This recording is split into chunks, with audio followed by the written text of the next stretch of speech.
사실 부모님이 가장 조심하셔야 될 게 뭐냐면 다양하게 시도해봐. 자신 있게 해봐. 이런 말들이 아이를 위축시키는 거예요. 엄마가 요 기질을 타고나면 좀 이해는 돼요.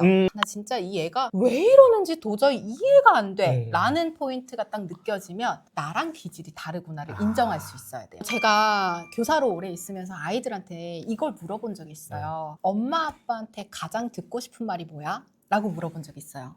그랬더니 정말 거의 100명 가까이 되는 아이들이었거든요. 첫 번째 가장 듣고 싶은 말이 뭔지 아세요? 진짜 궁금해요. 정말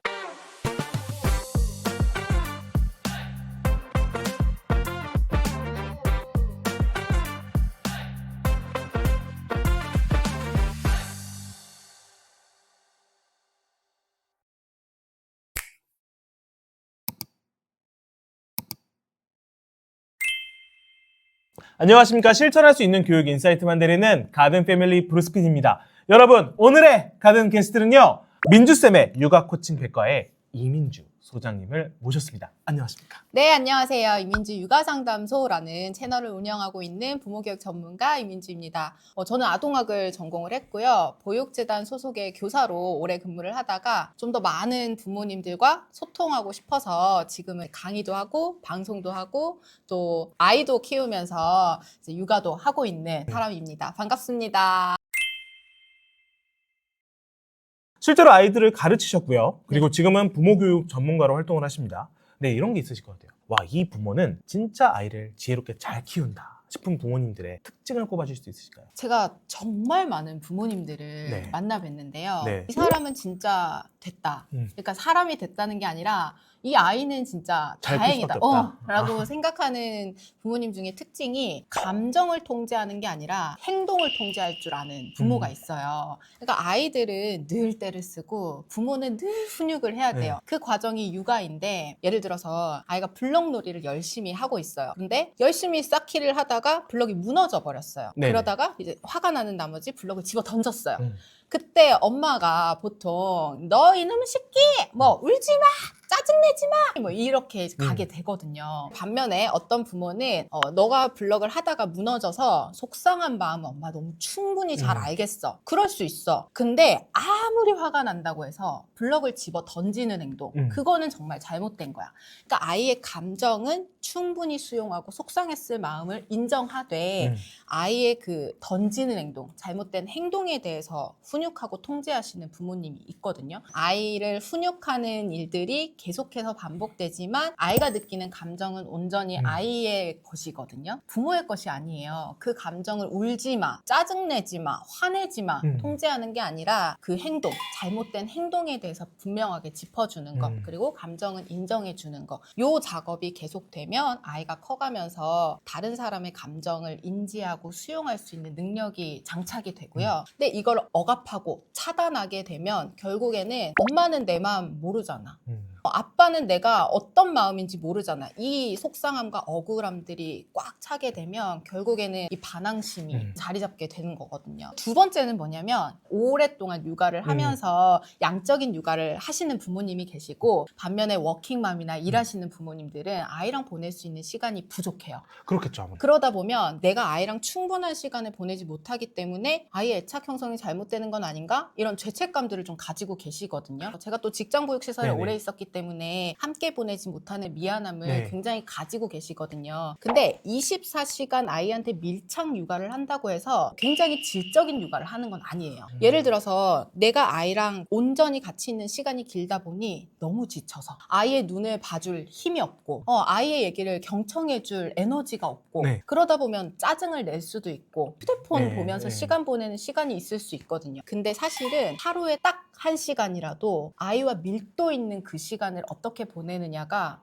훨씬 더 중요해요. 24시간을 밀착 육아하는 것보다. 그래서 제가 좀 일상에서 실천할 수 있는 예, 팁을 꿀팁, 드리자면 저도 매일 실천하고 있는 건데 자기 전에 매일 사소한 목표 한 가지를 저는 꼭 정해놓고 자요. 왜 사소한 목표냐면 실천하기가 어렵고 시간이 걸리고 이러면 사실은 매일 실천하는 게 되게 지치거든요. 근데 굉장히 사소한 목표 예를 들면 아이랑 같이 유부초밥 만들기 3, 40분 딱 집중해서 역할놀이 하기. 그리고 저희 아이가 반식욕을 되게 좋아해요.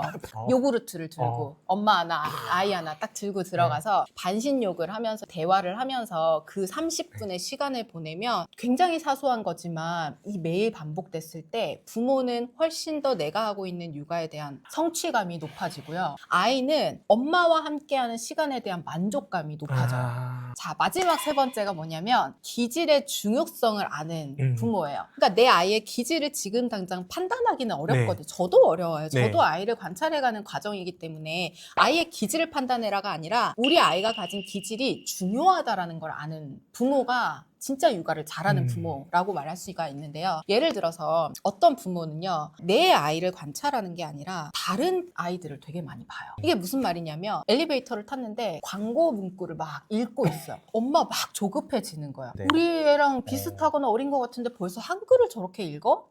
쟤는 뭔데 저렇게 자신감 있게 잘하지? 이런 것들을 보게 되면 결국 이런 기준들, 이 아이한테 맞는 이 방식들을 내 아이한테 딱 가지고 오게 돼요. 근데 그러다 보면 아이가 이것들을 잘 소화해낼 수가 당연히 없죠. 근데 이걸 소화해내지 못하면 결국 엄마가 실망하는 표정, 그리고 다그치게 되고 비교하게 되고. 근데 우리 아이들이 이거를 못 느낄까요? 사실은 다 느끼고 있거든요. 그래서 기질의 중요성을 안다는 건 내 아이가 가진 강점, 내 아이가 가지고 있는 잠재력, 이런 것들을 어떻게 발휘해줘야 될지를 굉장히 열심히 연구해야 되고요. 그 연구는 결국에는 내 아이를 관찰해야 되는 것부터 시작해야 돼요. 그래서 이 아이가 가지고 있는 약점이 있을 수 있잖아요. 그걸 어떻게 보완해서 세상을 살아가는데 조금 더 편하게 또 유능하게 살아갈 수 있을까, 이런 것들을 좀 봐주는 게 굉장히 중요합니다.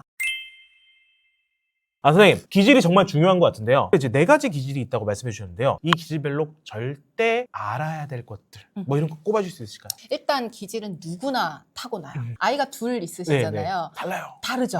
너무 달라요. 그러니까 모든 아이들이 같은 기질, 형제 자매라고 쌍둥이라고 같은 기질을 타고나진 않고요. 그리고 어떤 기질도 좋고 나쁨은 없어요. 그리고 대신에 우리 아이들이 또 한 가지의 기질로 정의되진 않아요. 어떤 기질은 조금 강하게 타고나고 어떤 기질은 조금 약하게 타고나요. 그리고 크게 4가지로 분류되는 이 기질이 각각의 기질조차도 강점과 약점이 있어요. 기질별로 어떻게 육아를 하면 되는지를 오늘 궁금합니다. 코칭을 드리고 가겠습니다. 제일 먼저 위험회피 기질이 있어요. 이 위험회피 기질 같은 경우에는 딱 들어도 약간 느낌이 오죠. 딱 떠오르는 찰떡 같은 속담이 있는데요. 돌다리도 두들겨 보고 건너라. 딱 이런 사람이에요. 이런 사람들 같은 경우에는 뭔가를 시도할 때 내가 안심이 되지 않고 안전함이 느껴지지 않으면 조금 이렇게 겁을 많이 내게 되거든요. 이 친구들 같은 경우에는 뭐 약점은 조금 소극적일 수 있고 낯선 환경이라든지 낯선 사람이라든지 심지어는 우리 애기들은요, 감각조차 좀 예민하기 때문에 낯선 식감에도 되게 예민한 친구들이에요. 근데 반면에 이 아이들이 가진 강점이 있어요. 뭐냐면 다른 기질보다도요, 굉장히 섬세하고 뭔가를 익숙하는 데까지가 오래 걸려서 그렇지 내가 적응을 했고 익숙해졌다라고 한다면 굉장히 꼼꼼하고 굉장히 유능하게 깊이 있게 해낼 수 있는 내면의 힘이 있는 아이들이에요. 그래서 이 아이들을 육아할 때는 사실 부모님이 가장 조심하셔야 될 게 뭐냐면 빨리 해봐, 다양하게 시도해봐, 자신 있게 해봐, 이런 말들이 아이를 위축시키는 거예요. 엄마가 요 기질을 타고나면 좀 이해는 돼요. 나도 그랬었기 때문에 얘는 시간을 주면 좀 잘해낼 거다, 좀 기다릴 수가 있거든요. 근데 제가 매년 기질 검사를 하면서 부모 상담을 진행을 했어요. 그래서 아이는 이런 기질이 강하고 반면에 엄마는 이제 좀 빠릿빠릿하고 도전적이고 에너지가 넘치는 엄마셨거든요. 그래서 아이랑 상호작용을 하는 거 보면 되게 안타까운 거예요. 그래서 제가 어머니, 아이한테 천천히 해봐, 할 수 있는 만큼 해도 괜찮아, 내일 또 해보면 되지, 엄마가 같이 해줄게, 같이 해볼게, 이런 말들을 좀 많이 해줘라 라고 했어요. 근데 상담을 하고 며칠이 지나고 엄마가 하원을 하는데 천천히 빨리 해보자. 사실은 기질이라는 거는 바뀌진 않거든요. 그러다 보니 우리가 육아를 할 때 나 진짜 이 애가 왜 이러는지 도저히 이해가 안 돼 라는 포인트가 딱 느껴지면 나랑 기질이 다르구나를 인정할 수 있어야 돼요. 근데 애들이 엄마의 기질을 맞춰야 될까요? 엄마가 그래도 아이의 기질을 맞춰서 육아를 해야 될까요? 후자죠. 너만 기질 타고났냐? 나도 기질 타고났거든? 이러시지 마시고 네네. 어느 정도 아이가 성장할 때까지는 이 아이의 강점과 약점을 잘 파악해서 들어가야 되는 거죠. 위험회피 기질의 아이를 데리고 놀이터에 가요. 네. 그러면 보통 아이가 가서 친구들이랑 막 어울려서 놀지 못하잖아요. 오, 그러다 보니까 이렇게 쭈뼛쭈뼛해요. 주변 서성거리고. 그렇죠. 엄마는 근데 우리 애가 껴서 놀고 싶은 게 눈에 너무 보여요. 그러면 엄마가 가봐. 가서 같이 놀자고 해. 그게 뭐 어려워? 자신 있게 얘기해. 그쵸. 이렇게 말을 많이 하는데 위험회피 기질의 아이들은요. 엄마랑 같이 가볼까? 너는 이름이 뭐야? 얘는 윤이거든. 이렇게. 얘는 6살이거든. 우리 같이 놀아도 될까? 이런 것들을 끊임없이 모델링을 보여줘야 돼. 이게 연습이 돼야 엄마가 없을 때 이 아이가요. 가서 너는 이름이 뭐야? 같이 놀 수 있어? 이런 말들을 이제서야 조금씩 할 수 있는 거예요. 근데 반대로 자극추구형 기질이 좀 강하게 타고난 친구들이 있어요. 네. 새로운 것에 굉장히 에너지를 얻고요. 일단 열정이 대단해요. 이 친구들은 일단 놀이터 들어가면 바로. 둘 중 하나예요. 제일 높은 곳에 위험한 곳에 올라가 있거나 또 하나는 뭐냐면 낯가림 없어요. 이 친구들은 같이 리더십도 놀자. 강하고 같이 놀자뿐만 아니라 얘가 어디 갔지? 엄마가 막 이렇게 아. 찾으면서 놀거든요. 약점도 분명히 있겠죠. 네. 조금 산만한 경향이 아. 있고 너무 흥분한 나머지 규칙을 좀 잘 못 지키는 아. 그런 것들을 좀 도와줄 수 있어야 합니다. 이런 얘기들을 해요. 굉장히 새로운 자극에 에너지를 얻지만 반대로 말하면 실증도 그만큼 잘 돼요. 그래서 집에서 육아를 할 때 어떤 걸 좀 조심하셔야 되냐면 익숙한 장난감, 익숙한 도서에 실증이 굉장히 빠르거든요. 그러니까 내가 가지고 놀지 않아도 얘가 늘 같은 자리에 있으면 실증 나요. 그래서 이 친구들은 책 위치를 좀 바꿔준다든지 장난감도 새로 사주라는 게 아니라 위치를 바꿔주는 거. 그 정도로. 네, 그 정도로도 얘네들한테는 새로운 자극이 될 수 있어요. 그리고 한 가지 더. 자극추구형이 강한 아이를 키우면 부모는 항상 마음이 철렁철렁 내려앉는 때가 많아요. 그러면 다급하게 아이를 막 훈육을 하거든요. 근데 이 아이들이요, 어디에 하나 빠져 있으면 안 들려요. 엄마의 말은 대답은 잘해요. 근데 그러니까 거기 완전 속아요. 빠져 있는 거죠. 그쵸? 그렇기 때문에 훈육을 할 때는 정신 차려. 엄마 봐봐. 요거 먼저 해주셔야 돼요. 딱 봤을 때 엄마들은 알아요. 내 말이 귀에 들어가고 있는지 마음에서 받아들이고 있는지 알거든요. 그게 되고 나서 훈육을 시작하셔야 돼요. 그리고 또 하나, 매년 6월이 되면 자아존중감 척도 검사를 해요. 근데 이 자극추구형의 아이들은 밖에서 보면 굉장히 적극적이고 자신감이 넘치기 때문에 뭐든지 잘하고 자존감이 높을 거라고 생각해요. 그래 보여요. 그쵸. 그래서 다른 엄마들이 되게 부러워하기도 해요. 눈에 띄니까. 그쵸. 근데 실제로 제가 몇백 명의 아이들을 해봤는데 자극추구형이 강한 친구들, 소위 뭐 자신감이 넘치고 뭐든지 좀 잘한다라고 하는 친구들이 굉장히 본인 자체를 평가할 때 낮게 평가하는 경우들이 있어요. 왜 그런지 아세요? 지적을 많이 받은 거예요.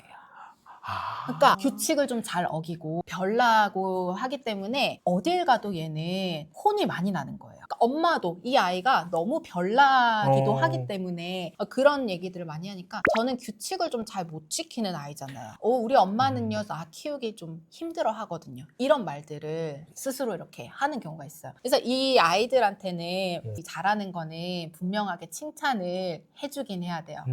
너가 어디서든 자신감 있게 잘하는 거 진짜 멋져. 엄마는 그렇게 할 수 없거든. 그거 진짜 멋진 거야. 세 번째로 사회적 민감성이 높은 친구를 좀 볼게요. 네. 이 친구들 같은 경우에는 뭐 아이들뿐만 아니라 요 기질이 높은 사람들은요. 타인의 시선이라든지 나의 감정보다 타인의 감정, 관계 이런 것들이 굉장히 중요한 사람이에요. 그러다 보니까 관계는 굉장히 긍정적이에요. 주변에 항상 사람이 많고 얘를 싫어하는 사람이 있을 수가 없는 거예요. 근데 막상 내가 진짜 하고 싶은 것에 대한 표현이 약한 친구들이에요. 그래서 우리 아이가 사회적 민감성이 좀 높은 것 같다라고 추측이 된다면 우리 아이를 육아할 때는 yes, yes, yes 했을 때 진짜 한번 물어봐야 돼요. 너가 진짜 하고 싶어서 yes를 한 거야? 근데 이걸 눈치채지 못하면 사실은 이 아이는요, 엄마와 아빠가 원하는 방향이 뭐라는 걸 너무 잘 캐치하는 친구예요. 이게 유능하게 타고난 강점이기 때문에. 아니까. 그러니까 예를 들면 동생이 태어났을 때 누구나 다 스트레스를 받아요. 근데 이 아이들은 동생이 태어난 걸 봤더니 엄마가 너무 힘든 게 보여요. 내가 동생의 젖병을 잡아줬다, 기저귀를 가져다 줬다, 동생을 좀 예뻐했다 했더니 우리 엄마가 웃어요. 이게 조금 경험치가 쌓이게 되면 아, 내가 동생한테 잘해주면 우리 엄마 행복해지는구나, 이렇게 돼요. 근데 그렇다고 해서 얘가 가지고 있는 동생이 생긴 거에 대한 스트레스가 없어지는 건 아니거든요. 그럼 결국 이 스트레스는 다른 문제 행동으로 나타나요. 근데 우리 엄마 아빠가 이때 아, 동생이 생겨서 너가 좀 힘들구나 라고 연결이 되면 좋은데요. 그렇지 못하죠. 안 그러던 애가 갑자기 왜 그러는 거야? 훈육이 들어가게 되는 거예요. 그래서 사회적 민감성이 높은 친구들은 드러나는 행동에서 이 아이를 판단하는 게 아니라 그 아이 내면을 좀 잘 들여다봐줘야 되는 게 부모의 역할. 그 사회적 민감성이 높은 사람들이 또 칭찬받는 거 좋아하고 너무 중요하죠. 인정받는 거 좋아하고 네. 그런 욕구들도 굉장히 강합니다. 네. 이럴 때 한번 좋아요와 구독을 눌러주시면 굉장히 큰 도움이 네. 되고 있습니다. 우리 민주쌤 채널 운영하고 계시니까 마지막으로 인내력 기질이 있는데 이 기질은 말 그대로 인내심이 대단하고 끈기가 있는 친구들, 소위 우리 아이들을 관찰했을 때 엄친 딸이 있어요. 그러니까 이 친구들은 엄마가 뭘 해? 선생님이 이거 해야 돼? 에서 목표 설정이 되는 게 아니라 내가 하고자 하는 것이 곧 목표가 되는 거예요. 그렇기 때문에 동기부여가 내 안에 있잖아요. 그러면 누가 시켜서가 아니라 내가 하고자 하는 목표치만큼 내가 해내야 하는 사람들인 거예요. 근데 사실은 이 기질에 또 약점이 있겠죠. 약점이 뭐냐면 일단 고집이 어마무시하고요. 융통성이 없어요. 완벽주의적인 성향이 강하고 그러다 보니까 타인과의 관계 맺음이라든지 아니면은 뭐 협동 작업이라든지 이런 것들이 굉장히 약해요. 우리 아이가 고집이 대단하다 보니 우리 부모님들이 또 훈육을 할 때 실수하는 부분이 있습니다. 네. 어떤 거냐면 훈육을 시작할 때 일단 엄마 마음속에 오늘만큼은 내가 지지 않겠다 라는 게 딱 깔려 있어. 그러다 보면 이 아이가 아까 예시 든 것처럼 화가 난다고 물건을 집어 던졌어요. 그럼 우리 뭘 가르쳐야 돼요? 물건 던지는 건 어떤 이유에서든 해서는 안 되는 행동이야. 요걸 우리가 훈육을 해야 된단 말이야. 근데 이 오늘 지지 않겠다라는 마음이 있고 일단 기싸움이 먼저 시작돼요. 너 이리 와 부터 시작이 돼요. 얘가 올까요? 내 어머니 하고 오지 않아요. 근데 제가 안 오니까 30분을 그걸 가지고 기싸움을 하는 거예요. 기싸움을 빼고 이거 진짜 기억하셨으면 좋겠어요. 지는 게 이기는 거다. 이게 무슨 말이냐면 다 저주라는 말이 아니에요. 너 거기서 들어. 기마가도 엄마 말 들리는 건 엄마 다 알고 있어. 너 화난다고 물건 집어 던지면 절대로 안 되는 거야. 전달하면 돼요. 그냥 끝. 근데 엄마들은 찝찝해요. 네, 알겠습니다. 어머니를 못 들었거든요. 네. 그러니까 찝찝한 거예요. 근데 이거를 듣기 위해서 가봤자 결국에는 좋은 훈육, 잘한 훈육 절대 안 되거든요. 그래서 이건 언제 마무리를 하느냐? 자기 전에. 자기 전에 아이랑 누워서 이 아이도 알아요. 자기가 고집이 세고 잘못했다는 거 너무 잘 알고 있거든요. 자기 전에 너 아까 그거 기억나? 너 그렇게 행동했을 때 엄마 진짜 속상했다? 그러면 아이가 미안해요. 그때 팔베개하고 아이를 토닥이면서 그런 얘기들을 하는데 아니거든, 싫거든 하진 않거든요. 소장님, 의사소통 능력이 점점 더 중요해지잖아요. 네. 영유아 아이들의 언어 발달을 위해서 우리 부모들이 꼭 지켜야 되는 원칙 아니면 오늘 바로 적용할 수 있는 생활 속 꿀팁을 좀 말씀 부탁드릴까요? 먼저 기본적으로 좀 알아야 될 건 두 가지가 있어요. 네. 아이의 언어 발달, 의사소통, 언어에 유능한 아이로 키우기 위해서는 이 언어라는 게 말에서 그치지 않아야 돼요. 언어라는 거는 소통이에요. 그래서 우리 아이가 말이 텄나? 몇 문장을 하나? 이게 중요한 게 아니라는 거. 아니에요? 이 아이가 나의 생각을 표현할 줄 아는지, 나의 욕구를 얼마만큼 조리 있게 말로 설명할 수 있는지, 또는 타인의 감정을 말을 듣고 이해할 수 있는지, 이게 언어의 능력이라고 봐주셔야 돼요. 두 번째가 뭐냐면 아이의 언어를 발달시키고자 모든 부모가 노력을 하고 있잖아요. 네. 이때 일상 전체를 언어 교실, 언어의 장이라고 생각을 해주셔야 돼요. 그러니까 특정 시간, 책 읽어주는 시간에 아이의 언어를 발달시킬 거다. 목표를 가지는 게 아니라 일상에서 소통하는 시간, 일상을 보내는 시간이. 전체를 상호작용하는 전체를 아이의 언어장이라고 봐주셔야 돼요.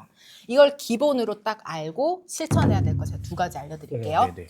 오늘부터 바로 실천하실 수가 있어요. 자, 첫 번째는 아이한테 일단 표현할 기회를 주셔야 돼요. 부모는 아이의 눈빛, 표정, 손짓만 봐도 뭘 원하는지 알아요. 아, 근데 이거를 애착 형성 시기에 즉각 반응하는 게 너무 중요하더라. 이게 엄마 몸에 밴 거예요. 그러니까 아이가 뭔가 원하는 게 있을 때 아이가 충분히 말로 할 수 있는 시기가 됐음에도 불구하고 즉각 해결해 주시거든요. 근데 이렇게 되면 아이 본인은요.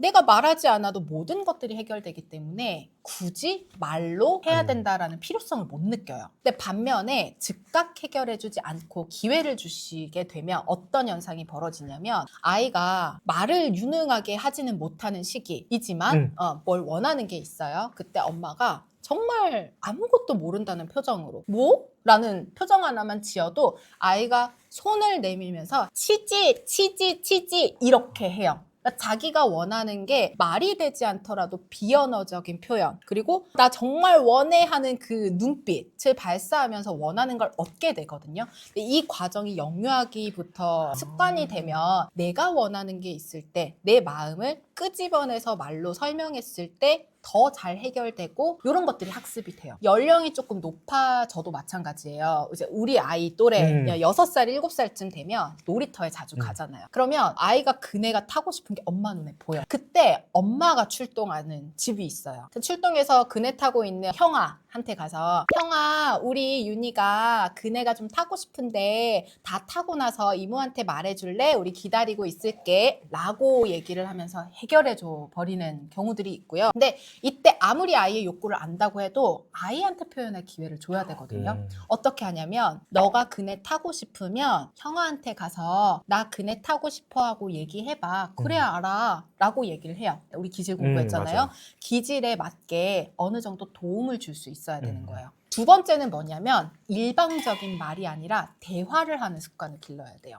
아이랑 대화할 때를 한번 떠올려 봐요. 네네. 그러면 이게 뭐야? 저게 뭐야? 이건 이거고 저건 저거야. 그러니까 지시를 하거나 아니면은 설명을 하는 걸 위주로 대화를 하시는 분들이 있어요. 근데 이렇게 되면 아이는 결국에는 자기의 생각을 끄집어내서 조리 있게 표현해보는 기회가 진짜 없거든요. 그래서 이걸 제가 설명을 드리면 되게 어려워하세요. 생각보다 아이랑 무슨 얘기를 해야 될까 어려워하시는 분들이 많더라고요. 아니 이런 영상을 찍는 저도 어렵습니다. 네네네. 그쵸. 진짜. 이때 제가 오늘부터 실천할 수 네. 있는 꿀팁 드리자면 아이들 그림책 매일 네네. 읽어주시잖아요. 그림책을 보면 글과 그림이 있어요. 근데 이 글을 스토리 그냥 읽어주는 데서 끝나는 게 아니라 그림을 보면서 얘는 왜 이런 표정일까? 얘는 뭘 말하고 싶어 하는 거지? 그 다음에 무슨 일이 벌어졌을까? 꼬리에 꼬리를 무는 대화를 이어갈 수 있다면 이것만큼 일상에서 자주 실천할 수 있는 방법이 없는 것 같거든요.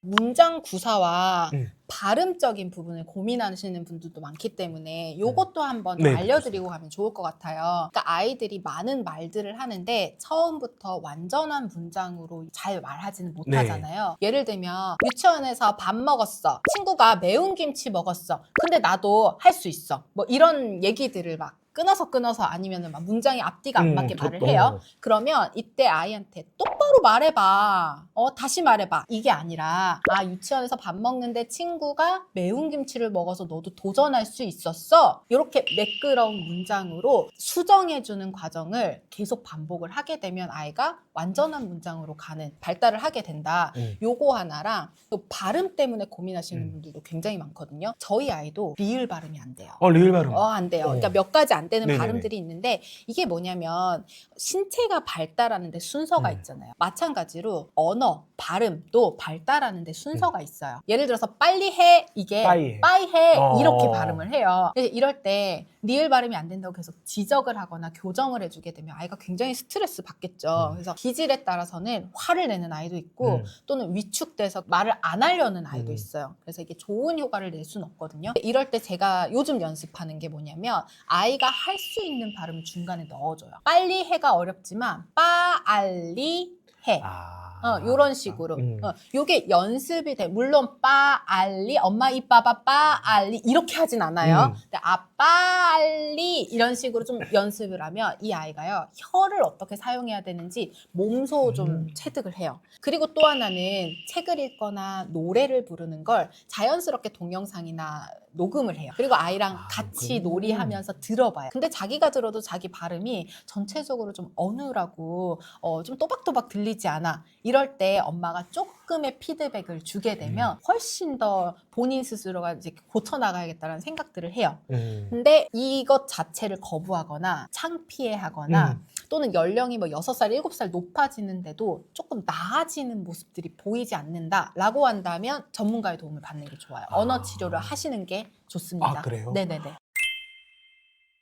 모든 부모들이요, 제가 정말 만난 부모로는 수천 명이 되잖아요. 근데 공통적으로 내 아이가 밖에 나가서 사랑받고 인정받고 행복했으면 좋겠다라는 마음은 누구나 다 똑같아요. 근데 세상이 호락호락하지 않아요. 좋은 일만 있을 순 없고 힘들지 않은 일만 경험할 순 없어요. 물론 부모 마음은 그걸 바라지만 이렇게 힘든 어려움을 겪었을 때 이 아이가 제대로 그걸 회복하고 헤쳐나가고 살아가기 위해서는 자아존중감, 자존감이라는 부분 정말 중요하다고 생각을 하거든요. 그러니까 이 자존감이라는 거는 별게 아니에요. 나는 가치 있는 존재구나. 나는 소중한 사람이구나. 이게 존재해야 되거든요. 아이의 자존감을 키워주기 위해서 가장 먼저 체크해야 될 게 뭐냐면 부모 본인의 자존감이에요. 왜냐하면 부모 본인이 자존감이 낮고 좀 부정적인 자아인식을 가지고 있으면요, 이게 아이를 육아하면서 영향을 안 줄 수가 없어요. 절대로. 로젠버그의 자존감 척도 검사라는 게 있는데 간단하게 해보실 수 있는데 저는 부모님들이 아이의 자존감을 높여주기 위해서 가장 먼저 그 간단한 검사부터 좀 해서 나의 자존감이 점수가 어느 정도 되느냐 조금 메타인지를 하고 들어가시면 참 좋겠다라는 생각이 들고요. 요거 체크하셨다 하시는 분들은 이제 실천해야 될 거. 첫 번째가 뭐냐면 좀 계속 얘기를 하는 것 같은데 아이한테 기회를 줘야 돼요. 아이가 작은 성공을 해볼 수 있는 기회를 주지 않으면 이 아이가 뭔가를 도전하고 실패하고 실패했을 때 다시 회복해보고 또 성공했을 때 다시 성취감을 느껴보고 이런 걸 할 수가 없거든요. 그렇기 때문에 정말 별게 아니에요. 일상에서 매일 실천하는 거, 아이한테 양말 신는 거 스스로 하도록 기회 주는 거. 이거 생각보다 기회 못 주시는 부모님들 많으세요. 맞아, 빨리 해야 되니까. 빨리 신겨서 빨리 나가면 되니까. 그래서 기회를 못 주시는 분들이 많은데 아이는 절대로 그 자리에 머물지 않아요. 기회를 가지고 경험을 하고 성공해보고 하면 그 기술은 늘어갈 수밖에 없거든요. 그래서 이런 작은 성공의 경험치를 많이 제공하는 게 좀 필요하다라고 꼭 말씀을 드리고 싶고요. 제가 교사로 오래 있으면서 아이들한테 이걸 물어본 적이 있어요. 엄마 아빠한테 가장 듣고 싶은 말이 뭐야? 라고 물어본 적이 있어요. 그랬더니 정말 거의 100명 가까이 되는 아이들이었거든요. 첫 번째 가장 듣고 싶은 말이 뭔지 아세요? 진짜 궁금해요. 정말 많이 사랑해. 두 번째가 너 정말 최고야. 세 번째가 실수해도 괜찮아. 또 해보면 돼. 실수하는 거 아무것도 아니야. 이거래요. 그러니까 이게 해주기가 어려울까요? 되게 많은 게 스쳐 지나갔어요. 그냥 이렇게 많은 걸 했는데 생각보다 그 말들을 많이 못 해줬던 것 같아요. 그렇죠. 그러니까 마음속에는 다 있어요. 근데 잘했으면 좋겠는 마음에 지적하게 되고 사랑하는 마음? 충분히 당연한 거니까 표현 안 하게 되고 하루를 넘기는 경우가 많단 말이에요. 오늘 표현 안 하면 내일도 못 해요. 하나만 더 기억해 주셨으면 좋겠는 게 아이들은요, 부모의 말과 눈에서 자기 자신을 본대요. 그러니까 부모의 말과 부모의 눈빛에서 아, 나는 이런 사람이구나를 느낀대요. 그래서 요거를 기억해 주시면서 앞으로의 육아도 건강하고 행복하게 또 제가 든든한 육아 멘토로 쭉 함께 갈 거기 때문에 힘내셨으면 좋겠습니다. 여러분, 오늘 영상 어떠셨나요? 오늘 영상이 도움이 되셨다면 자, 구독과 좋아요 부탁드리고요.